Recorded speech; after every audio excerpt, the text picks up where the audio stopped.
بەناوی خوای گەورە سڵاوتان لێبێت. لەم بەرنامەیە پرسی میدیا و کاریگەریەکانی لەسەر دۆخی سیاسی و کۆمەڵایەتی کوردستان دەخینە بەرباس و لێکۆڵینەوە و پرسیار دەکەین. ئایا لە ئێستادا میدیا گەورەترین کێشەیەک نییە لە بەردەم سیاسەتکردن و دۆخی کۆمەڵایەتی لە هەرێمی کوردستان؟ ئایا پێشمەرجی هێمنکردنەوەی میدیا لە هەرێمی کوردستان ئاساییکردنەوەی دۆخی سیاسی خودی هەرێم نییە؟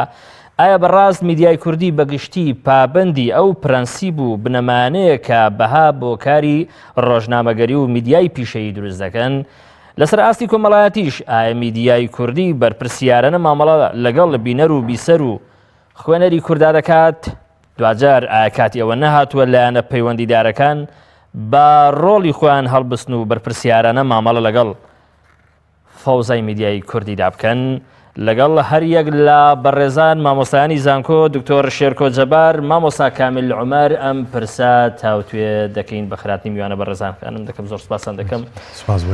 دکتۆری بەڕێزمان لە بەڕێستەوە دەست پێ بکەم بەڕەحمی ئەوەی ئێمە خاوەن ئەزمونێکی دەیان ساڵین لە کاری میدیایی بە کەناڵە جۆرەکانیەوە، بەڵام لەگەڵ ئەوەشدا بەردام دەگوترێن میدیای کوردی هەڵگری کۆمەڵێ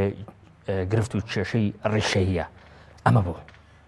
دەستخۆش بێ بەڕاستی بۆ بەرنامەکە تەوەرێکی حساس و گرنگت هەڵبژارد. سوپاسی مامۆستا کامیلەکەم برای عزیز و هاوپیشە و هاوڵمان کە ئامادەیە لەگەڵمان ئەوەیشی تایبەت بێ بە پرسیاری جەنابەکەت وەکو کلیلی کردنەوەی باڵێن کێشە سەرەکیەکە ئەلێەوە دەست پێەکە. ئێمە بە درێژایی 26 ساڵی ئەزمموی حکومڕانی کوردی ئەگەر جێگایك بکەینەوە بۆ میدیای کوردی ئەتوانم بڵێم لە درێژایی ئەو 26 ساڵە ئەزمموی میدیای کوردی ئەتوانم بڵێم میدیایەکی فەوزاوی بووە. فەوزاوی بەو معنایی کە تاکوی ئێستاکە ئێمە وەکو میدیا مامەڵەی دامەزراویمان نەکردووە لەگەڵ موسەساتی ئەعلامی، یعنی وەکو ژێرخانێکی موسەساتی دەوڵەتی تەماشامان نەکردووە. هەمیشە میدیا وەسیلەیەک بووە بۆ پەرچەکردداری بەرامبەرەکەی بووە بە بەشێک ململانەکان بیر نچێتەوە. بەڵام دەگوتری ئەوەی کە بە شێوەیەشی دامەزراوی مامەڵە لەگەڵ میدیا نەکراوە لە ڕاستیدا لە خزمەتی میدیای کوردی خۆیدا بووە، چونکە دەگوترێت لە خۆرهاڵاتی ناوەڕاست هەر کاتێ دەوڵەت یا بە شێوەیەشی دامەزراوی مامەڵە لەگەڵ میدیا داکرا دوجار خودی میدیا و میدیاکاران دەبن بە قوربانی. ئەمە لەسەر حسابی بەرتەسکردنەوەی کاری میدیایی و ئازادی کاری میدیایی کۆتایی پێدێ. ئەزانین کاک شۆڕش تۆ مەقاوماتی دەوڵەت موسەساتە دامەزراوی میدیایی هیچەکە لە ژێرخانی موسەسەی دەوڵەت. تۆ لە قوارەیەکی سیاسی لە بەرزترین موسەسەی حکومڕانی ئەگەر تەجروبەی هەرێمی کوردستان وەرگریت بە دەستگای باڵین تەشریعی بە تەنفیزیەکان لە سەرۆکایەتی هەرێمەوە سەرۆکایەتی هەرێم بگرە تا ئەگاتە خواردترین موسەسەی ئەم وڵاتی ئێمە هیچی موسەسەیەکی نیشتمانی نییە، موسەسەیەکی بە سیاسی کراوە، موسەسەیەکە باگراوە بەڕەنگاوندی سیاسی میدیا. بەڵێ اینجا ئەلێرە کە تۆ بنەمایەکی موسەساتی نیشتمانیت نەبوو لە قوارەیەکی سیاسی لە خلالی 25 ساڵ ئەزمون حتمما ئەبێت میدیایش بەو ئاقارە حزبەتی و سیاسیە بڕوە. یعنی ئەمە تەجروبەی ئەگەر وڵاتانی ئەوروپا تەماشا بکەیت، یعنی موسەساتی میدیای دەوڵەتیمانەیە پابلیک سێرڤەرە، یعنی لە خزمەتی متەلەقیە، لە خزمەتی بینەرە، دەوڵەت تەحکومی پێوەکە نەک حکوومەت، یعنی حکوومەت بەبێت جا بکەینەوە لە دەوڵەت. میدیا لە ڕۆژئاوەکو موسەسەیەکی دەوڵەتی تەماشاکرێ و مامەڵی لەگەڵ ئەکرێت. بەڵام لای ئێمە ئەمە ئەوە اینجا تۆ تەماشای تەجروبەی میدیای کوردی کە لە دوای ساڵی 91ەوە لە ڕووی خاوەنداریەتیەوە زۆربەی خاوەنداریەتی دەستگاکانی میدیا چیوەکو میدیای بیسراوە بینراوە بێت، چیوەکو چاپەمەنی بێت، چیوەکو بیسراو خۆی بێ، حتا سایتە ئەلەکترۆنیەکان تەماشاکە ڕێکخراوێکی سیاسی مۆڵەتدارەتیەکە حزبێکی دیاری کراو ئەیکە. باشە لەم تەجروبەی چەند ساڵە هەندێک موسەسەی ئیعلامی بەناو کەرتی تایبەت پەیدا بوو، ئەوانش خەریکە کە ئەبن بە سەرمایەداری سیاسی تەمویلی ئەکە. تەسەوەر کە یعنی زۆر جاروا باس ئەکرێت ئەڵێ لە وڵاتانی پەرئاستێن شەرقی ئەوسەتا میدیایەکی سیاسیە، لای ئێمە لە سیاسیش دەرچووە. ئێستا میدیا بۆ موسەسەیەکی بە شەخسە نەکردن، بە شەخسە نەکراوە. ئێستاکە خەڵک هەیە بازرگانێکی سیاسیە هەر مووقعێکی سیاسی هەیە لە حزبێکی دەسەڵاتدارە خاوەنی دەستگایەکی میدیایە ئەمە ناوازەیە ئەمە لەگەڵ هاوکێشەی جیانبینی میدیاتر لە وڵاتانی خۆراوە تەجروبەی ئەوە هەیە خۆ دەزانی ڕۆیتەرس بە هەمان شێوە کۆمەڵی دامەزراوەیتری گەورە گەورە هەیە بەڵێ شخصیاتی بنەماڵەیەک تایبەت بەڵێ شخصیاتێکی کردی تایبەتە بەڵام بەشدار نەبووە لە پرۆسەی سیاسی بەشدار نەبووە لە حزبێکی سیاسی مؤسسەی ئەعلامیەکەی تەرخان نەکرۆ بکرێ بە میدیایکی ئاراسەکراوی ئایدۆلۆژیەکی سیاسی ئەوە زۆر ئاسایە بەڵام من کە ئەزمموی ئیعلامی کوردیم هێنایەوە ئێمە بەدەر نین لە کۆمەڵگای ڕۆژهەڵاتی ناوڕاست و ئەو کۆمەلگانی کە پێڵم وڵاتانی پەرەئەستیان کە لە ڕۆ سیاسەکە ئێمە لە مەرحەلەیەکی ڕاگوزەری دیموکراتین هەمووی پێ تێپەڕەبێ تەجروبەی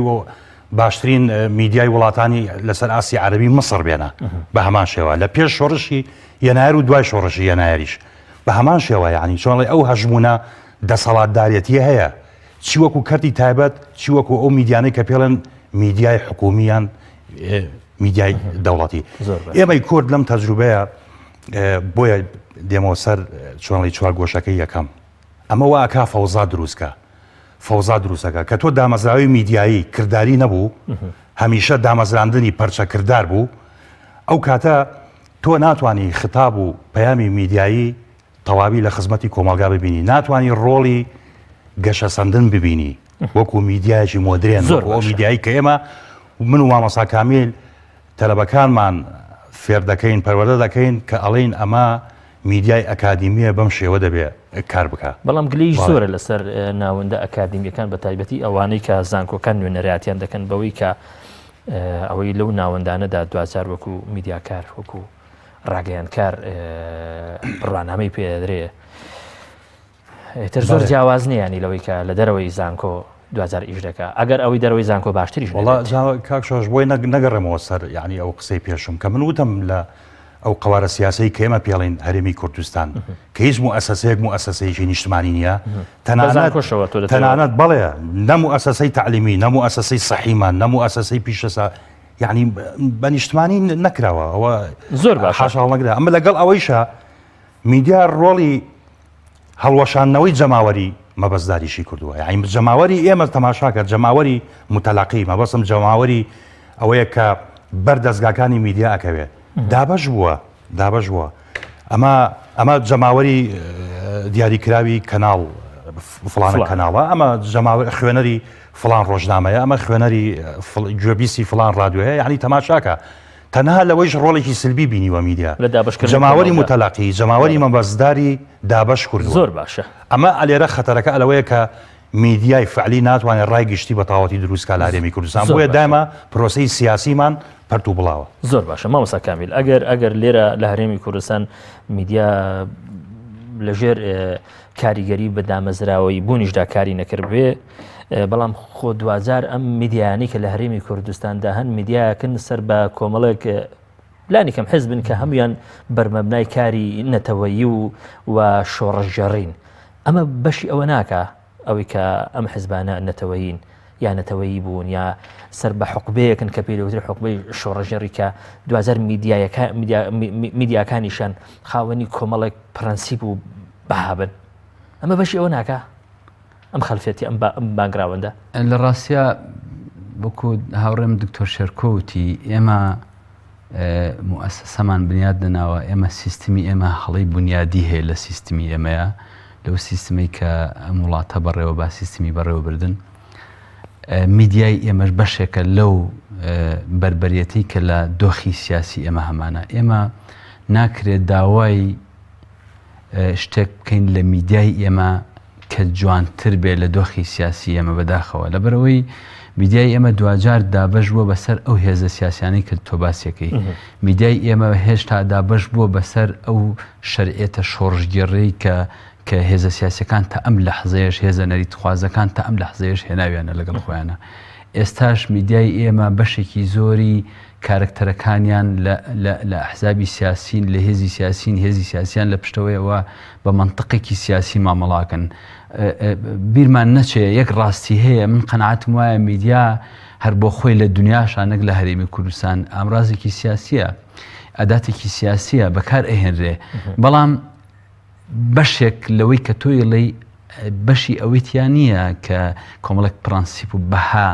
بهێڵێتەوە بۆ خەڵک ئەمە پرسیارێکی جدیە من قەناعەتم وایە پێیوەستە بەو دۆخە سیاسی کە ئێمەیتیاین و ئەو دۆخەی کە وەکوتم لە ئەساسا هەڵە لە بنیادنانیا هەیە ئێمە لە ڕاستیا بێ بیریشمان نەچێت ئەمە بەشێکی پەیوەندی بە شارستانیەتەوەیە بە شارستانی بوونەوەیە یعنی من لەم ڕۆژانەیە کتێبێکم خوێندەوە لە ساڵی 1976 لە وڵاتێکی وەکو سوید یاسای ڕۆژنامەنووسیە بووە ئێمە لە ساڵی 2007 تا یاسای ڕۆژنامەنووسی دانێن یعنی ئێمە بەڕاستی ئەمە پێوەستە بە شارستانی بوونی مرۆڤایەتیەوە دواکەوتوین بەڵام خۆ ئێمە دەمێکیشە لەگەڵ کەناڵە جیاوازەکان با ساد و ساکاریش بوون دەست و پەنجەمان ڕاستە ئێستا ئامرازەکانی میدیای نوێ تەکنەلۆژیای نوێ بە ئێمە گەیشتووە بەڵام ئێمە ئاستی گەشەکردنی عقلی ئێمە نەگەیشتوتە ئاستێک کە مامەڵەیەکی دروست لەگەڵ ئەم ئامرازە میدیایانە بکەین لەگەڵ ئەم ئامرازانی کۆمیونیکیشن و گەیاندنا بکەین ینی بیرت نەچێ ئەمە بەشێکی پەیوەندی بە گەشەکردنی عقلیەوە هەیە پێوەستە بە گەشەکردنی شارستانێت لە مجتەمەعی ئێمەیە کە ئێمە ئێشتا نەگەیشتوونەوە ئاستە من پێم وایە میدیا بۆ ئێمە تازەیە بەم شکڵەی ئێستا لە ڕابردووی ئێمە هەتام ساڵانەی دوایش کارکتەرە میدیایەکانی ئێمە ئەدیب بوون نازانم شاعیر بوون ینی بەڵام هەر ئەم ئەدیب و شاعیرانە لە ڕابردوودا هەر ئەو ڕۆڵیان ژێڕاوە کە ئێستا ئەکادیمیەکان لە ناو کەناڵەکانی ڕابردوودا دەیبینن ئێمە بیرمان نەچێت لە شەستەکان کە شەڕی ناوەخۆ بووە هەر ئەدیب و هەر نووسەر و ڕۆژنامەنووس و شاعیرەکان پەخشان و شعریان بۆ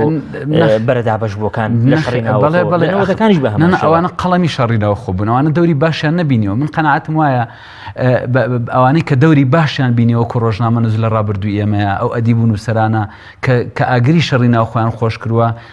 ینی گروپێکی زۆر کەمیان توانیوانە بە پرەنسیپەکانی کاری ڕۆژنامەنووسیەوە پابند بن من قەناعەتم وایە ئەوانە ڕۆڵی زۆر خراپیان جێڕاوەوە ئەوەی ئێستا پێیوەستە بەوەی پرسیارێکت کرد لە دکتۆر شێرکۆ پێوەستە بە ناوەندە ئەکادیمیەکانی میدیاوە من پێم وایە ئێستا لە ناوەندە ئەکادیمیەکان هەموو ئەو بوارانەی کە پێویستە ڕۆژنامەنووس پیشەیانە مامەڵە بکە لە خوێندنی یاسای ڕۆژنامەنووسی لە خوێندنی ئەتیک و ئەخلاقی ڕۆژنامەنووسی ئەمانە هەمووی وجودی هەیە بەڵام دوجار ئەم میدیای چێتە حکومەکە چێتە حکومەکە ئەوە ئێمە ئەکادیمی دەرچووی ئەکادیمی ئەنێرینە ناوەندە ئەکادیمیەکان بەڵام دوجار چێتە حکومەکە بەم دەستگا میدیایەوە کە دکتۆر باسی کرد من قەناعەتم وایە لەوە دەرچووە کە ئێمە تحکوم بکەین وەکو ئەکادیمی ڕۆژنامەنووس سێگەنێریتە ناو دەستگایەکی میدیاییەوە لەوێ هیچ سەلاحیاتی نیە هیچ دەسەڵاتی ئەسڵەن گوێی لێ ناگیرێ ئەسڵەن مدیری مؤسسەی ئەعلامی هەیە تەدەخولی کردووە لە داڕشتنەوەی هەواڵێکە لە نووسینی ناونیشانێکە تەدەخولی کردووە ئەسڵەن بەرپرسیارەتەکە وای لێ ناکە کە ئەمە بکە کە بەڕێز دێستا دەتێ وەکو ڕەخنا بیدەی ببینەر بەرپرسیارەتی چۆنیانی بەرپرسیارەتی بە تایبەتی سیاسەتی هەواڵە شتەی بەڕێزت باسی لێ دەکەین احتیمالە لەگەڵ سیاسەتی هەواڵی حیزبەکە کێشەی هەبوو کاکە زانی چی هەموو میدیایەک لە دنیاشان نەک لە کوردستانە سیاسەتی تایبەت بە خۆی هەیە سیاسەتی میدیایی خۆی هەیە ئەمە بابەتێکە بەڵام ئەم خاوەن موئەسسانە ئەم میدیایە لە سیاسەتی میدیایی دەرچووە بە سیاسی کراوە ینی دابەشبوونی سیاسی هەیە ئێستا تۆ سەیری لە ماڵەوە دابنیشە سەیری ئەو تەلەڤیزیۆنانە بکە و کەناڵە میدیایانە بکە یەکسەر دابەشبوونە سیاسیەکە بینی ئەگەر لەم هەرێمی کوردستانە ئەگەر نەڵێم کوشتەکان بەڵام زۆرینی هەر زۆری شتەکان بە سیاسی کرابێ چ گرفتێکە دوجار میدیاش خۆی ناو سیاستدا ببینێتەوە و بە سیاسی بکرێت بەڵێ ئەزانی ناخۆ سیاسی بوون و سیاستکردن عیبە نیە لە ڕاستیە بەڵام عیبەکە لە چیە کێشەکەن ستەم لە دووشت دەکەن لە سیاست و لە حیزبەکانی لە هەرێمی کوردستان ئەگەر بزنسمانێک بۆی هەبێ ببێ بە خاوەنی کەناڵ ئەگەر هاوڵاتیەک ئەم حەقە بەخۆی بدا بە نوێنەرایەتی ئەم میدیایە بکە کە پێی وایە میدیای ئەهلیە باشە بۆچی حیزبەکانیش لە هەرێمی کوردستان خاوەنی کەناڵی خۆیان نەبن حیزبەکان مافی خۆیانە خاوەنی کەناڵی میدیایی خۆیان بن ئەمە لە شوێنی خۆی بوەستێ بەڵام ئایا حیزبەکان چەند هەمیشە دوای بەڵامەکە کێشەکەیە بەڵێ چەند ئەم میدیایە چەندی ئەم میدیایە لە سەتا چەندی کاتەکانی ئەم تەلەڤیزیۆنە ئەم کەناڵە ئەم ڕۆژنامەیە تەرخان ئەکەن بۆ بەرژەوەندی گشتی ئەمە کێشەکەیە لە سەتا چەندی بۆ بەرژەوەندی حیزبی و بەرژەوەندی کەسی تەرخانەکەن ئێمە کێشەمان لەمەیە کە ئەڵێن ڕەچاوی بەرژەوەندی گشتی ناکەن ڕەچاوی بەرپرسیارەتی ناکەن ڕەچاوی پرۆنسیپەکانی ئەخلاقی کاری ڕۆژنامەنووسی ناکەن ئەسڵەن مامۆستاکامی لەسەر چەمچی بەرژەوەندی گشتی حەز ناکەی لە ناو کۆمەڵگەی کوردی لە ناو هێزە سیاسەکان بۆ چوونی جیاوازەیە تا ئێستا ئێمە نازانین بەرژەوەندی گشتی چییە تاوەکو تەکلیف لە ئیعلام بکەین بڵین پابەند بن بەوەی کە ناوی دەبێ بەرژەوەندی گشتی چییە؟ لە هەر هێزێ بپرسی لە مۆنزۆری خۆی دێت تەفسیری بەرژەوەندی گشتی بۆ دەکەن ئەم دەستەواژەیە لە ڕاستیات دەستەواژەیەکی لاستێکیە بەڵام وازحیشە ئێمە ئەگەر دەتوانین تعریفێکی تەواوی بەرژەوەندی گشتی بکەین بەڵام بەرژەوەندی حیزبی و بەرژەوەندی کەسی و کارکتەرە سیاسیەکان لەناو ئەدای میدیاکە دیارە یعنی ئەم حکومە دەبینین لە ڕاستیە بەڵام ئەوەی کە پێوەستە بە دەستەواژەی بەرژەوەندی گشتی و ڕاستە لاستێکیە بەڵام دوجار خۆ ئەم میدیایە دەتوانێت بەشێکی کاتێکی زۆری بۆ بەرژەوەندی کاڵەن گشتی بەرژەوەندی خەڵک مافی خەڵک حەقی خەڵک لە زانین حەقی خەڵک لە دەستگەیشتین بە سەرچاوەکانی زانیاری بە زانیاریەکان کە ڕۆژانە لە میدیای ئێمە زانیاری لە خەڵک گەشاردرێتەوە خەڵک چاواشە ئەکرێ باری دەرونی خەڵک تێگەدرێت تۆ زانی میدیای ئێمە چ ڕۆڵێکی خراپی لە پەیوەندی کۆمەڵایەتیەکانە لە ڕۆڵی کۆمەڵایەتی خراپی بینیوە تۆ زانی ڕۆژانە خەڵکی ئێمە زانیاری ناڕاستی دەرخوارەدرێ تۆ دەزانی خەڵکی ئێمە ڕۆژانە چاواشە دەکرێت تۆ دەزانی ڕۆژانە خەڵکی ئێمە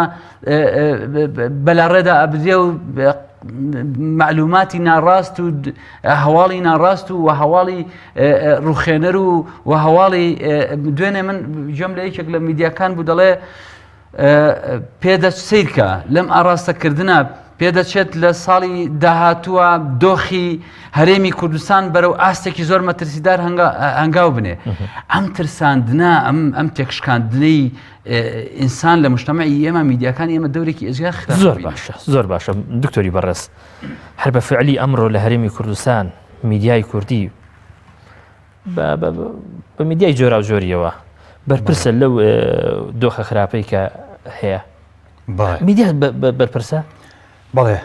بە تۆزە بیش و پێنم بە تۆزە وردی کەمەوە ینی ئەوەی کە هاوڵاتێکی ئاسایش لێمان تێبگە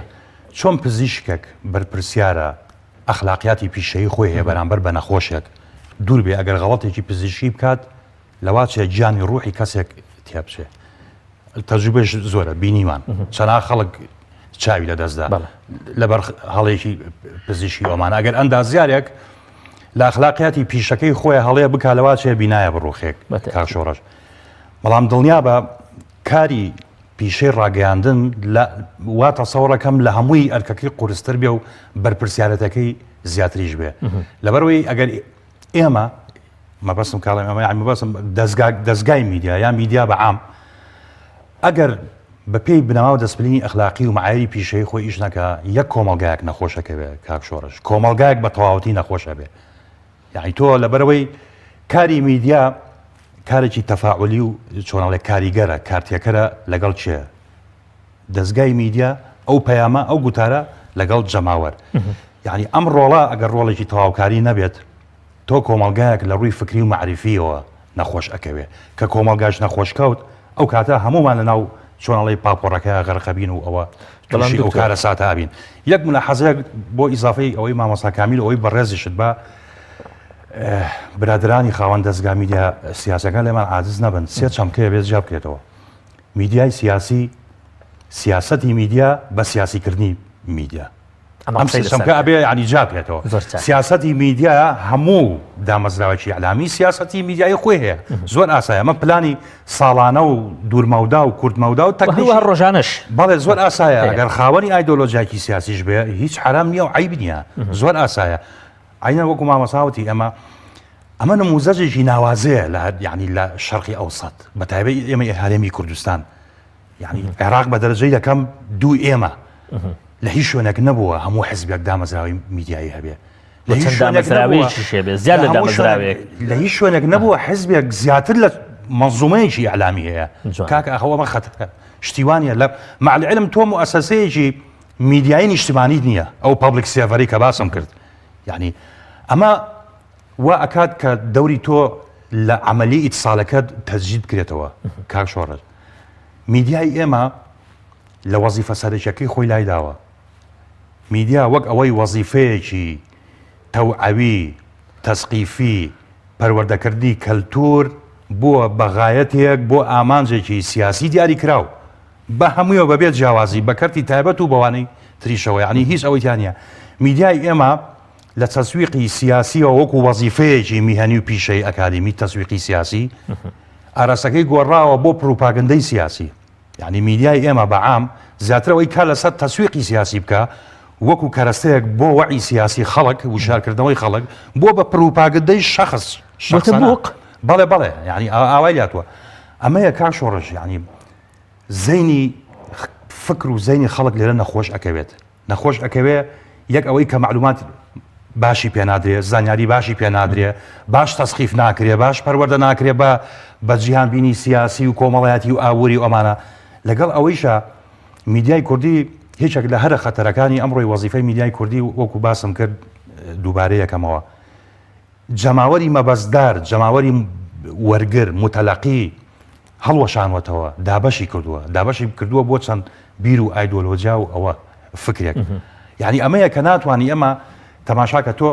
بەتایبەت لە کاتی قەیرانە سیاسی و سەربازیەکان یعنی ئەبینی قەت ڕای گشتی کۆ نابێتەوە لەسەر مەسەلەیەک دابش قەت دابش ئەگەر هەندێکی زۆر ئاشکراش بێ بەڵێ ئەمە چییە ئەمە عملەیەکی یعنی پرۆسەیەکی چۆنڵی پێچەوانەیە عکسی بۆ ئێمە چەمچێکمان هەیە لە ناو ئەکادیمیا یان بڵێن جیهانبینی پرۆسەی ئیتساڵیە کۆمونیکیشنە پێڵێن ئیتساڵی سیاسی پۆلیتیکل کۆمونیکیشن یان کۆگەیاندنی سیاسی ئەمە یەکێکە لە جۆرەکان مەجاالەکانی بواری میدیایە ئیتساڵی سیاسی یان کۆگەیاندنی سیاسی چالاکی سیاسیە باشە لە نێوان چێ دامەزراوەکانی میدیا باشە مؤسساتی کۆمەلگای مەدەنی و دەستگا تەنفیزی و تەشریعەکان تاچی چالاشی ناو کۆمەلگا لە ڕێگای وەسیتێک ئەو وەسیتە چییە هۆیەکانی ڕاگەیاندنە لە پێناو چی لە پێناو دروستبوونی بڕیارێکی سیاسی ڕەشید کە هەدەفەکەی ئەوەیە سەقامگیری سیاسی لە کۆمەلگایە ئەوە بکرێ بەرقەرار بێ ئەمە پێناسەیەکی سادە بەڵام ئایا ئەمە بوونی هەیە لە ناو میدیا جیهانبینی میدیای کوردیا نەخێر نییە یعنی تەجروبەی 25 ساڵ ببینە تۆ هەمیشە میدیای کوردی کاری لەسەر ئەوە کردووە تەنانەت جوغرافیامیانش دابش کردووە تەصنیف کردووە جیاکاریمان کردووە باوەڕتە بێ کۆمەلگای هەولێر بە شێوەیەک بیرەکاتەوە کۆمەلگای سلێمانی بە شێوەیەک بیرەکاتەوە لەواچێت گەرمیانیەک و شارە زوورێک بە شێوەیەک بیرکاتەوە بۆ لەبەرەوەی هەرفی ئەیەک و کاریگەرە بە کەناڵێکی میدیایی و بارکراوە بە بیرۆکەی بە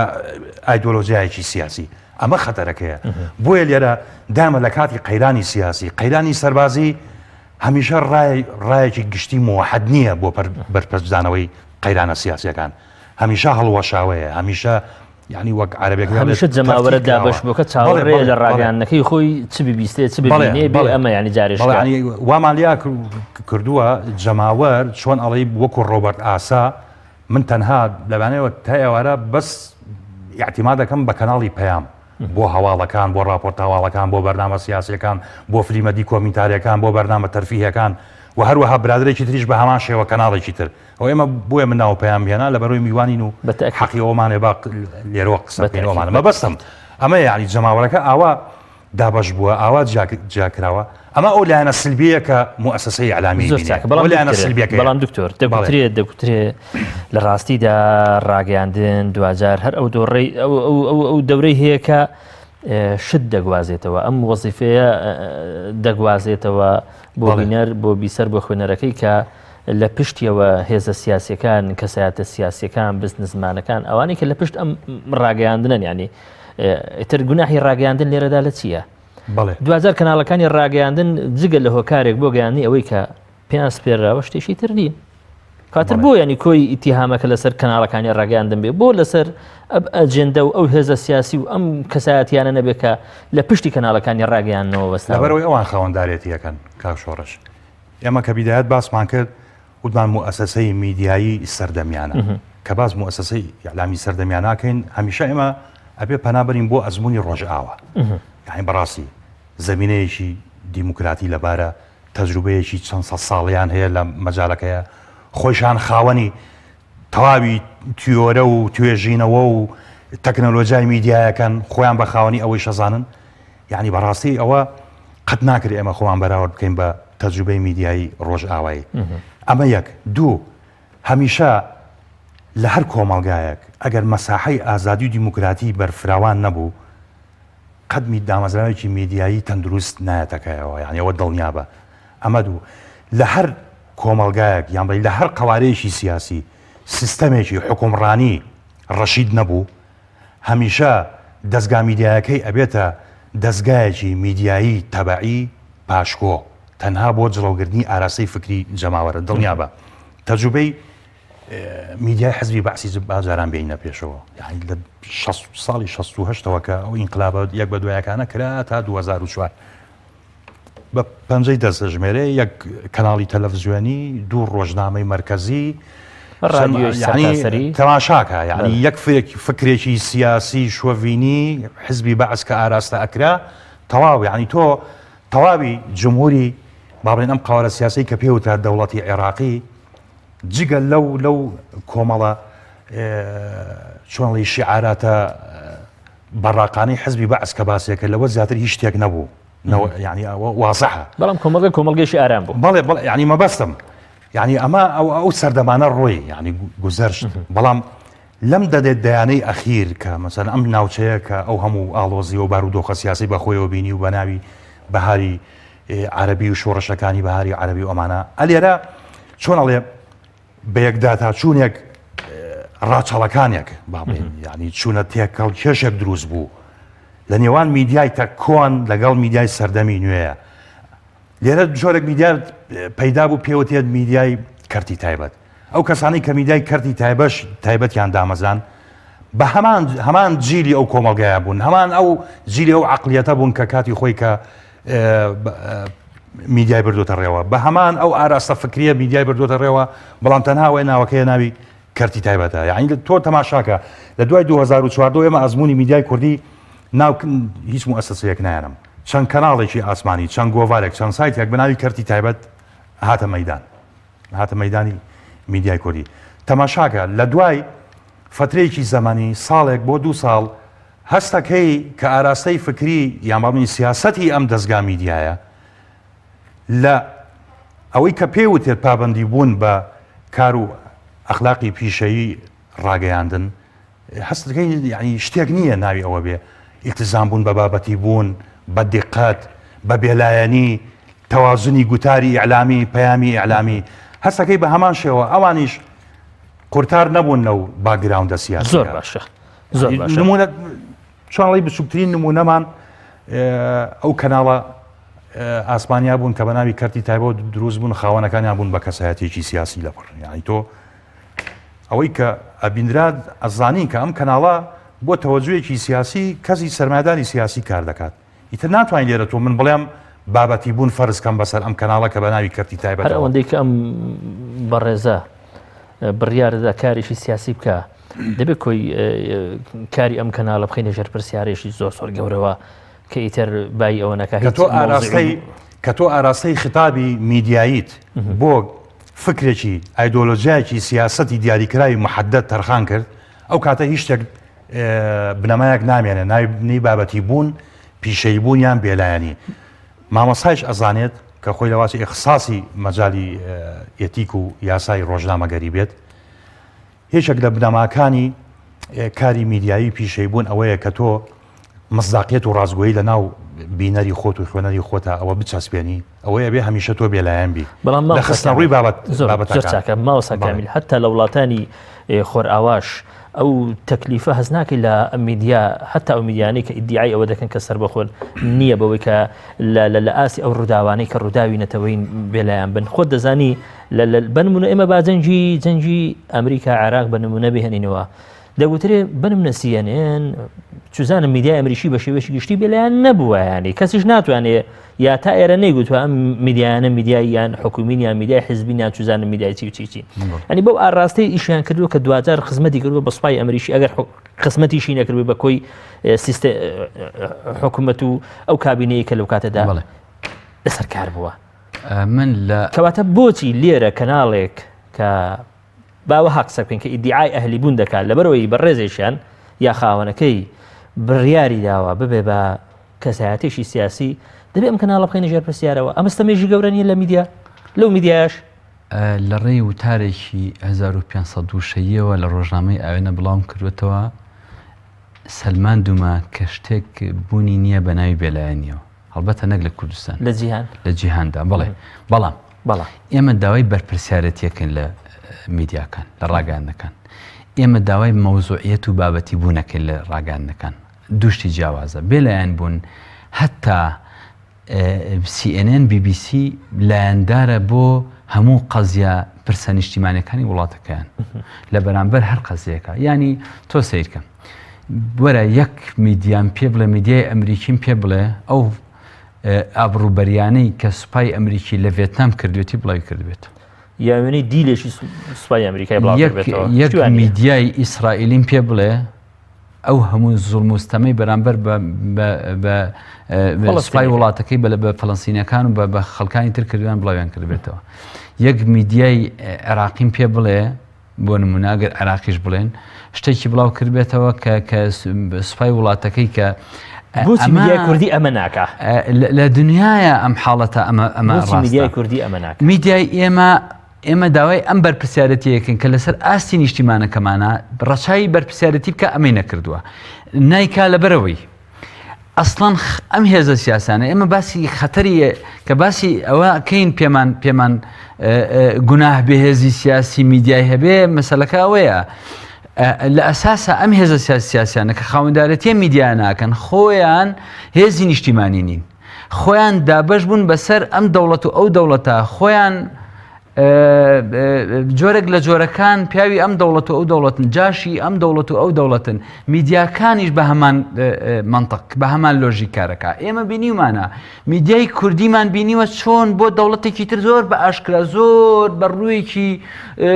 هینەوە بەڕوویەکی سەیرەوە ینی ئیش بە وڵاتێکی ترەکە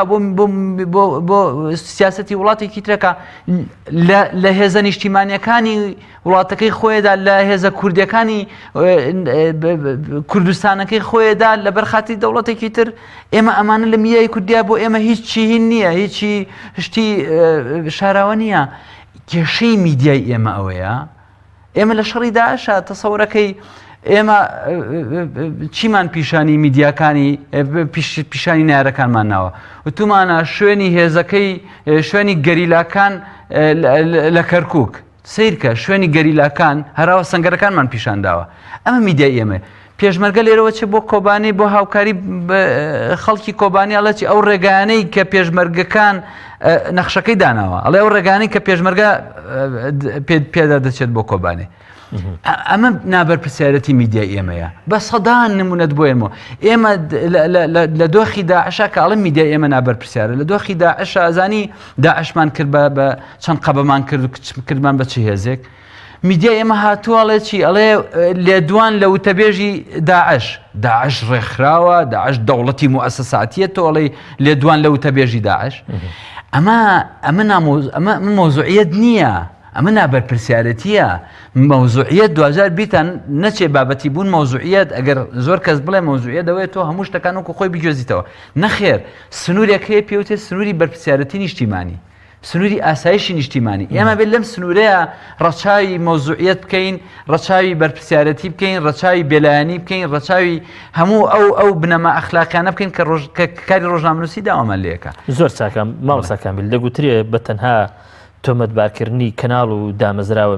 میدیایەکان بەوەی کە لە پشتی ئەم فەوزا و ئەو بلبلە سیاسی و کۆمەڵایەتیانن کە لە هەرێمی کوردستاندا هەن لە ڕاستیدا بۆ شارنەوەی ڕووی ڕاستەقینەی ئەوانن کە بەفعلی لەم دۆخە خراپە چ لەسەر ئاستی سیاسی و چ لەسەر ئاستی کۆمەڵاتی بەرپرسیارن بە تایبەتی حیزبەکان و هەروەها کەسایەتە سیاسیەکان هەز ناکە ینی ئەم قسەیە ڕاستە. بەڵێ ڕاستە من پێم وایە میدیاکان دەموچاوی کەسە ناشرینەکانی ناو سیاست دەموچاوی هێزە سیاسی ناشرینەکان جوانترەکەن و ئەوانیش میدیایان بۆ ئەوە بەکارهێناوەوە کردنەوەی دەستگای میدیایی لەنان کارکتەرە سیاسەکان لە کوردستان زیاد لە دەستگایەک کەسێک هەیە زیاد لە دەستگایەکی میدیایی هەیە بەڵێ بۆ جوانکردنی ئەوانە بۆ شاردنەوەی بۆ ڕووپۆشکردن و شاردنەوەی هەموو ئەو هەڵە سیاسیانەیە کە بەردەوامەکەن کە ئەم میلەتە ئێمە بەرەو قەیرانی گەورە بردووە ئەم خەڵکیان بەرەو کارەسات بردووە بەڵێ بە هەمان مەبەست و بە هەمان ئامانج بەکارێنێت میدیای ئێمە دەبێ من پێم وانە وا بیر بکەینەوە کە نابێ میدیای ئێمە ڕۆڵ ببینێن نەخێر میدیای ئێمە هەر گوێزەرەوە نابێ گوێزەرەوە بێ گوێزەرەوەی زانیاری میدیا دەبێ ڕوودا و دروست بکە میدیا دەبێ هۆشیاری گشتی لەسەر بابەتێکی دیاریکرا و دروستکە دوجار کە پێوتێ ڕای گشتی پێک بهێنێ لە کۆمەلگایە ئەوە ئەرچی میدیا دەبێت ڕۆڵی چاودێریکردنی کۆی دەسەڵاتەکانی تری هەبێ بەڵام لە سای دۆخێکدا کە هەروتان تێدا متفقن کە ڕەنگە دامەزراوەیەک نەمابێت کە دامەزراوەی نیشتیمانی بێ یا لانی کەم وەکو دامەزراوە ئیش بکە هەز ناکەی ئەم تەکلیفە لە میدیا تەکلیفێکی زۆر قورسە ئەگەر تەکلیفێشمە حاڵیش نەبێت من بۆ خۆم قەناعەتم وایە ئێمە داوایەکی قورس لە یەکێک لە جونگەکان لە یەکێک لە جونگەکان زۆر میسالیتان هەیە بەڵێ داوایە من دەمێکەوەتومە چونمە ئێمە داوایەکمان لە میدیا هەیە داوای جوانیەکمان لە میدیا هەیە کە کۆی جونگە سیاسەکان و جونگەکانی بەڕێوەبردن و جونگەکانی ژیان لە کۆمەلگای ئێمە ناشرینە و کۆی جونگەکانی ئێمە لە هەڵە و لە داڕمانێکی گەورایە ئێمە ناکرێت داوایەکی ئاوا گەورە لە میدیای ئێمە بکەین میدیای ئێمە بۆچی لە چ دۆخێکی سیاسی ناسروشتیە دەتوانێت لە چ دۆخێکا کە چ ئازادیەک چ دیموکراسیەکی تایە تا میدیا بتوانێت ڕۆڵی ڕاستەقینەی خۆ ببینێت کە ڕۆڵی چییە کە ڕۆڵی چاودێریکردنی دەسەڵاتەکانی ترە ئەم دەستەواژەی کە دەمێکە هەیە پێوتێ دەسەڵاتی چوارەم ئەم دەسەواژە بۆ هەرێمی کوردستان دەسەواژێکی زۆر دروستە ناڕاستە لەبەرەوەی ئێمە دەسەڵاتەکانی تر جیا نەکراوەتەوە دەسەڵاتەکانی ترمان وەکو خۆی نییە دەسەڵاتەکانی تر هێزی سیاسی و حزبی سیاسی کۆنتترۆلی کردەوە پاوانی کردووە بۆیە کاتێک کە دەسەڵاتەکانی ترمان لە شوێنی خۆیانان نییە جا نەکراونەتەوە ئەو سێ دەسەڵاتی جێبەجێکردن و دادوەری و دەسەڵاتی تەشریعی ناکەی لەناو هەموو حزبێک لەناو هەموو حزبێک میدیا دەسەڵاتی سێمە دوای پارە هێز اینجا میدیا لەناو هەموو حزبێک ئێستا بە تایبەتی و هێزانی کە هێزیان هەیە بەڵێ میدیا ئێستا بۆ دەسەڵاتی سێمە بەڵێ لەناو میدیا لەناو هێزە سیاسیەکانە ئێستا میدیا چەکێکی کارەگرە ئامڕازێکی کاریگەرە بەڵام بۆچی بۆ شاردنەوەی ئەو دوو هێزەی تر کە پارە و هێزە ناشرینەکەی کە خەڵک سەرکوت کراوەپی یعنی بۆ ئەو پارەی کە تاڵان نەکرێت لە وڵاتەیە وەزایدان ئەو هێزەی کە خەڵکیان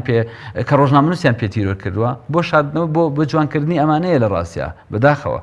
بۆیە من قەناعەتم وایە بەڵام هێزەکانی تریش دەگوتری ئەوانەی لە دەرەوەی ئەم دوو هێزن وەکو چۆن ئەم دوو هێزە بۆ ئەوە کار دەکەن کە بەڕێزت پێوە کار دەکەن بەڵام دەگوتری ئەمانیش بە شێوەیەشی دروست کار ناکەن ئەوەندەی لەسەر سوزان ترساندنی خەڵک لەسەر بەقیامەتکردنی ئەو دۆخی کە لە ئێستا هەرێمی کوردستاندا دەگوزەرە ئیش دەکەن ئەمە ناکەن ینی بەڵێ میدیای ئێمە ڕۆڵی هەیە لە ترساندن و تۆقاندن بڵاوکردنەوەی ترس و تۆقاندن لە هێزە سیاسیەکان ترساندن و تۆقاندن لە کۆی دۆخی دارایی ئێمە لە کۆی دۆخی سیاسی ئێمە و من پێم وایە شیرازەی کۆمەلگای ئێمە لەلایەن کۆی میدیاکانەوە با ئێمە نەڵێن میدیایەکی تایبەت بەت شیرازەی خێزانیان تێکداوە شیرازەی کۆمەڵایەتیان تێکداوە ئاشتەوایی کۆمەڵایەتی لە کۆمەلگای ئێمە بەڵێ لەسەر دەستی میدیاکان گەیشتۆتە ئاستێکی زۆر بەرز و من پێم وایە میدیا لە کوردستانە لەو پەڕی ئاستی نابەرپرسیارەتیە زۆر باشە دکتۆری بەڕێز بەم شێوازەی کە ئێستا تێدا میدیا ئاراستە دەکرێت و لەم دۆخە خراپە سیاسی کە لە ئێستای هەرێمی کوردستاندا هەیە هێزە سیاسەکان بە شێوێشی گشتی کە هەمویان خاوەنی کۆمەڵێک دامەزراوی جۆری میدیایی تا چەند موفق بوون لە ڕێگای میدیاکانەوە لە گەیاندنی ئەو پەیامانەی کە ویستویانە بگا بە بینەر و بە بیسەر و بە خوێنەر ینی لەناو ئەم هەموو فەوزایی کە هەیە. بەڵێ ئێمە کاک شۆڕەش هەندێک شت هەبوو لە خلالی ئەو مناقەشانەی کە بەڕێز لەگەڵ مامۆستا کامیل کردێ ئێمە بە کە حکومدانەکەی ئێمە با نەبێتە ئەوەی کە کەناڵەکانی میدیای کوردی ئەمە بێزراو بکەین بەو دەرەجە نەخێر بەڵام قسەکانی ئەو بۆ ئاراستە ئێمە من ئەوە ئیشی منە وەکو مامۆسایشی ئەکادیمی کە ئەبێت ڕخنەیەکی بنیادنەر بگرم کە بڵێم دامەزراوی میدیایی لە تەجروبەی ئەم کۆمەڵگای من ئەمە هەڵەکانێتی ئەبێت چاک بکرێتەوە ئەبێ بیخەمە ڕوو کە بزانام ئێمە هەڵەکان چۆن تەشخیصی نەخۆشیەکە بکەین و ئەمانە ئەجینا ئێمە ناڵین دامەزراوە میدیاکان لە هەرێمی کوردستان بە کەرتی تایبەت و بە ئەو میدیانەی کە خاوەنددارەتی ئەکرێت لەلایەن فکری سیاسی یان ئەحزابی سیاسی ئەمانە منوتم عیب نییە نەعیبە نە حرامە نە نەنگجیە ئەگەر حزبێکی سیاسی کەناڵێکی ئیعلامی دامەزراوێکی ئیعلامی هەبێ ئاساییە بەڵام لێرە بەڵامی تێکەوێ بەو ئاراستەیە ئەو حدەش ئاساییە کە تەسویقی سیاسی خۆی دەوترێتەکان دوای بەڵامەکانن کاک ئابڵێ یعنی کاک شۆڕش ئێمە هەندێک جاوایە مستەڵەحەکان وا فەرزەکە لە سەمان هەندێک شت شی بکەینەوە بەڵام بە زمانی عوامی خەڵق قسە بکەین یعنی ئاسایە ئێستاکە ئەمە کەناڵی پەیامە زمان حاڵی کۆمەڵی ئیسلامی کوردستانە زۆر ئاساییە بەڵام تۆ لە چوارچێوەی کار و پیشە و ئەخلاقیاتی ئیعلامی خۆت ئەگە کار بکەی کەس پێت ناڵێت تۆ بەرچاو بکلەوەی زۆر ئاسایە بەڵام لە هەمان کاتیشە ئاساییە مافی خۆتیشە تەسویقی سیاسی بۆ ئایدۆلۆژیەکی معەن دیاریکراوی و خۆت بکەیت زۆر ئاسایە بەڵام ئەگەر ئەم کەناڵە هات زیاتر هەدەفەکەی لە تەسویقەوە بوو بە پروپاگەندەی سیاسی ئەمەیە خەتەرەکە یعنی ئەمە پروپاگەندەی سیاسی ئاراستەیەکی فکری تەراکومی لەسەر ڕەفتار و فکری جەماوەر بە شێوەیەکی جیاواز دروستەکە لەوەی کە وەکو تەسویقی سیاسی معریفە و زانیاریت بداتێ ئێمە ئەمەیە ئەم دوو شتێ ئەبێت جیا بکرێتەوە یعنی زۆر ئاسایە لەگەڵ ئەوەی کە تەجروبەیەکی نوێش بەناو میدیای کردی تایبەتەوە هات بەداخەوانش کەوتە ناو هەمان هەڵەوە یعنی کەوتە ناو هەمان هەڵەی پیشەی نەبوون کەوتە ناو هەمان هەڵەی کەوەی بابەتی نەبن کەوتە ناوەی ئەوەی کە ڕەچاوی مزداقیەت نەکەن بۆ لە کاتی گواستنەوەی هەواڵ و زانیارەکان بە تایبەتی لە کاتی قەیران ئێمە بەڵام دەگوترێت بەئەندازەی هەڵەکانیان بە ئەندازەی هەڵەی ئەو کەناڵانن کە کەناڵی حیزبین بۆی هێشتا ئەم کەناڵانە خاوەنی خۆیانن هێشتا احترامیان هەیە لە ناو خەڵک ئەم کەناڵانە بەڵێ وەکو وتم ینی کاک شۆڕش ینی تۆ ئەمڕۆ مێدیای کوردی کە لە دەرەنجامی پەرچەکردارەوە دامەزراوە یعنی فڵان حزب مؤسسەیەکی ئیعلامی هەیە وڵای دەبێ منیشەم بێ فڵان کەسایەتی سیاسی مؤسسەیەکی ئیعلامی هەیە وەڵامیش دەبێت دانەیەکدا مەزرم دەبێت دەمرێ ئەمە یعنی ئاوا مێژووی میدیای کوردی ئاوا هاتووە کە تۆ دامەزراوی میدیایی لە دەرەنجامی پەرچەکردارەوە بوو ئەو کاتە تۆ ڕوئیایەکی محەدەدت نییە کە بتەوێ وەسیفەی ئیعلامی بە تەواوەتی بگەینی هەدەفێک و پلانێکی استراتیژێکی تەواوت نییە کە تۆ ئیشت چییە زۆر کاتێکی کەمە ماوە دەمەوێت کەمێک لە سیاست دوورکەوینەوە و قسە لەسەر میدیا و کۆمەلگاش بکەین دکتۆری بەڕێز لە هەرێمی کوردستان دەگوترێ بینەر و بیسەر و با لە خوێنەر گەڕین دەگوترێت ئاستی خوێنەر کەم بۆ تۆ بۆ ئەو بابەتانەی کە خوێنراون بەڵام هێشتا بینەر و بیسەرێکی زۆری ئەو کەناڵانە هەن کە لە ڕێگای دەستگا بینراوەکان و هەروەها دەستگاکانی رادیۆ ینی ئیش دەکەن دەگوتری هێشتا خەڵکانێکی زۆر وەکو متابی ئەم کەناڵان کرانەوەیەکی زۆر هەیە تو ئەم هەموو کرانەوە جەماوەریە بەڕووی دامەزراوەکانی ڕاگەاندن بە شتێکی ئاسایی دەبینی ئەمە لە هیچ شوێنشی دیکە دنیا هەیە بەڵێ زۆر ئاسایە ئەگەر ئێمە کورتێکی مێژووی ئەگەر وابزان مەجال نییە فرسەتێکە بێ باسی بکەین لەسەر ئەوەی کە عادات و نەمەتی خوێنەر و بینەر چۆن گۆڕاوە بە حکمی ئەو پێشکەوتنە تەکنۆلۆژیایە زۆر فەزیعە کە پێوتێت هەڵتۆقینی زانیاریەکان یان چۆن ئەڵێ تەدەفۆقی ئیعلامی یان پێوتێت ئینفۆکس میدیا نازانم یعنی وای لێ کردووە ئێستاکە جەماوەری بەرکەوتنی ماس میدیا لە بەڕەکەی لەژێر پێی دەسەڵاتداری چۆنەڵی خاوەنی دامەزاوی ئیعلامی دەرهێنا ئێستاکە جەماوەر خۆی اختیاری بەس هۆیەکانی ڕاگەیاندنەکە هەزناکەی ئێساکە مەسەن تۆ جاران لە کۆمەلگایەکی دیاریکراوە ئەگەر بابڵین عێراق بە نمونە بێنیتەوە هەموو خەڵکی عێراق بەدیار یەک کەناڵێکی تەلەڤیزیۆنی مرکزی عێراقیەوە دانیشتن خوێنەری هەموو عێراق تەنها 2 ڕۆژنامە هەبوو ئیخوێندەوە نەخێر من ئێساکە ئەو ڕیمۆت کۆنتڕۆڵە بە دەستمەوەیە 1200 کەناڵە ناو نایلسات ئەتوانم بە کەیفی خۆم ئیختیاریەکەم یعنی ئێستاکە ئێمە متەلاقی ئەوەی کە بەر دەستگاکانی ئەلامیەکەین خۆمان ئیختیاری بەڵام دکتۆر هەزناکەی ئەو پەیام و ئەو جۆرە خەزناکەی بینەری کورد بیسەری کورد زۆر بە قوڵی دەچێتە کونج و کلێنەکانی ئەو کۆڵانانەی کە لە ناو میدیادان زۆر دەمێنێتەوە ئەمە حاڵەتیشی ئاسایی هەز دەکەی لە وڵاتانی خۆراوە بەم شێوەیە بینەر و بیسەری کەناڵەکانی ڕاگەیاندن بەڵێ ئاساییە بۆ ئەگەر کۆمەلگایەک بارودۆخی سیاسی ناسەقامگیر بێت یعنی هەمیشە هەمیشە ئەوە معادلەیەشی ئەوەیە یعلامیە ئەڵێ هەمیشە هەر کۆمەلگایەک قەیرانی زیاتر بوو ئەوەندە هاوڵاتی اعتماد دەکاتە سەر هۆیەکانی میدیا قەیران چەند زیاتر بێت ئەوەنەی اعتماد دەکاتە سەر کەناڵی میدیا چەند اعتمادش بکەوێتە سەر کەناڵی میدیا مەساد سەرچاوی هەواڵی فرە بۆچوون هەیە چۆنڵی تەوەجوهات و ڕوویای تایبەت هەیە لە ناو بەرنامە سیاسیەکانیش منەتیجەیەک دکتۆر گەر بە هەڵەدا نەچوو مەگەر بە هەڵەدا چوون بۆم ڕاستەوە لای کەسێکی ئایا هاوڵاتیشی ئەوروپی وایە نەخێر کەواتە بۆ هێمن بوونەوەی کۆمەلگا بۆ هێمن بوونەوەی میدیاش پێویستیمان بە سیاستکردنیشی هێمن هەیە یان هێمن بوونەوەی بارودۆخی سیاسی دڵنیا بە منە لە بیدایەت وتم میدیا و سیاست دوڕی یەک دراون یعنی دڵنیا بە نە میدیا بەبێ سیاست ئەتوانێ ئەجەندا و کاری خۆی بەڕێوەبەرە نە سیاسیەکانیش بەبێ دەستگاکانی میدیا ئەتوانن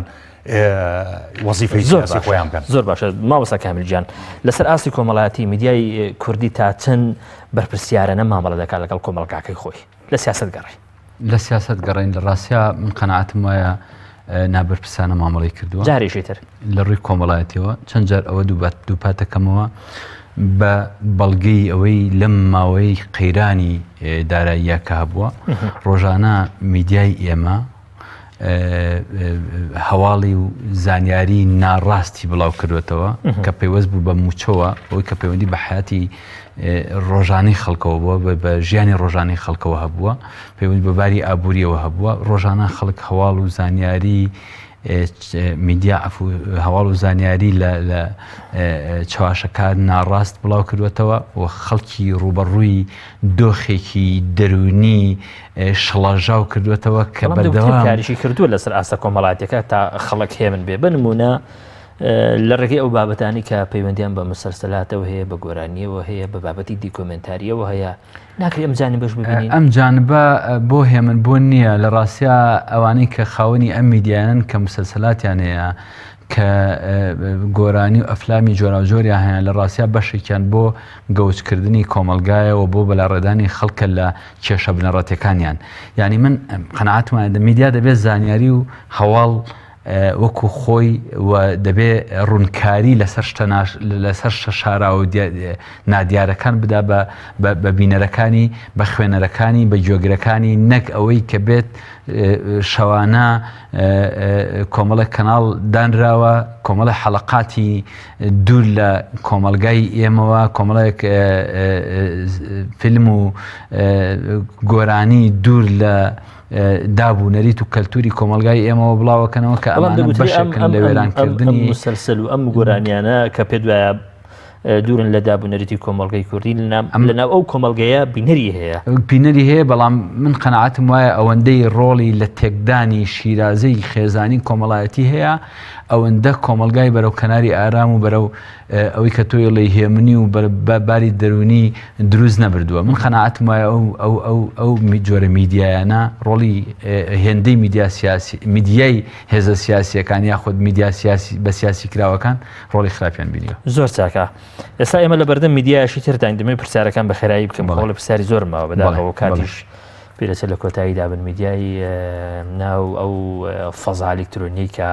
بە میدیای تۆڕە کۆمەڵایەتیەکان ناو دەبرێت بە تایبەتی فەیسبوک دەوتری ئامیش بۆ خۆی کێشەیەشی ترە چونکە جارێکی تر حزبەکان سیاسەتیان بردوتەوە ناو ئەو تۆڕە کۆمەڵایەتیانە بەڵام بە شێوێکی خەتەرتر ئەگەر هێشتا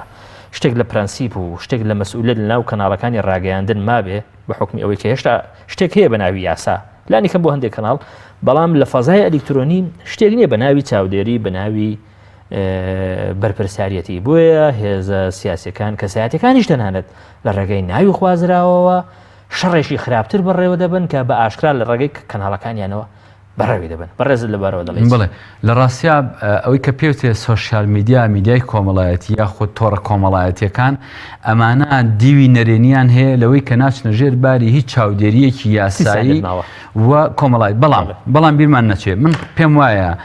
سۆشیال میدیا میدیای کۆمەڵایەتی میدیای خەڵکە و خەڵک لە ڕێگەی سۆشیال میدیا و لە ڕێگەی فەیسبوک تۆڕە کۆمەڵایەتەکانەوە دەتوانێت پامی خۆی باش بگەێنێ و زۆر جار هێزە سیاسەکانیان خسۆتە ژێربار و کاریگەری خۆیان هەبوو و من دژی ئەو دەستەواژانم کە بە خەڵک گەوترێ فەیسبوک چی بە هێزێکی سیاسی کە گوێ لە خەڵگەگرێ کە پامەکەی لە ڕێگەی فەیسبوکەوە پێگەێنێ پێوتێ هێزی فەیسبوک و حزبی فەیسبوک کە زۆر چاکە بەڵام دەگوترێ 30 ثانیە بۆ تۆش دەگوترێت تۆڕە کۆمەڵایەتەکانیش ڕۆڵێکی خراپ دەژێڕن ئێستا هێزە سیاسیەکان جاری وا هەیە خەریکە بگەم بە ڕێکەوتنێک بەڵام لە ترسی ئەو شەڕێکە لە فەیسبوک لە تۆڕە کۆمەڵایەتەکان لە دژیان بەرپا دەکرێت بەکارێنانی تۆڕە کۆمەڵایەتەکان کاک شۆڕشکەوتو دۆ سەر ئاستی وعی کۆمەڵایەتی ئەو کۆمەلگایی کە دیاری ئەکرێت کەسێکی ئەوروپی لەواسێ زۆر بە باشی بەکارێنێ بەڵام ئێمە نەتوانین باش بەکاری بێنین بەڵام دوجار تاکید بۆ قسەی مامۆستا کامیل ئەوە دوو پاتی کەمەوە یعنی زۆر زۆر بەڕێز دکتۆر شێرکۆ جەبار مامۆستای زانکۆ زۆر سوپاس تۆکەم هەروە زۆر بەڕێز مامۆستا کامیل عومەر مامۆستای زانکۆ زۆر سوپاس بۆ تۆی بەڕێز سوپاس بۆ بینەرانی بەڕێز پێتان دەگەمەوە ئینشاءالله لە هەفتەی داهاتوو